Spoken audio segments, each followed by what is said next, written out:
नमस्कार. अभिषेक ॲग्रो सर्व्हिसेसमध्ये सर्व शेतकऱ्यांचं मनापासून स्वागत.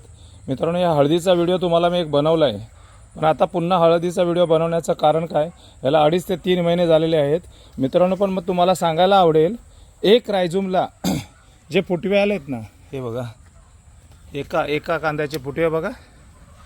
त्यासाठी मी तुम्हाला हा व्हिडिओ परत बनवत आहे.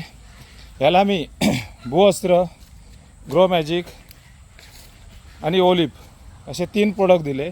एका याच्यामध्ये फुटवे बघा, फुटव्याची संख्या आहे ना, एकच रायझूम लावला होता, एकच कांदा लावला होता. एका कांद्याला जे मी फुटवे दाखवते ना मित्रांनो, हे बघा, 2, 3, 4, 5 फुटवे. जेवढे फुटवे तेवढे हळदीची संख्या जास्त येणार आहे मित्रांनो. हे सेंद्रियमध्ये बियाणं तयार करण्यासाठी मी हळद करत आहे. हळदीचा नंबर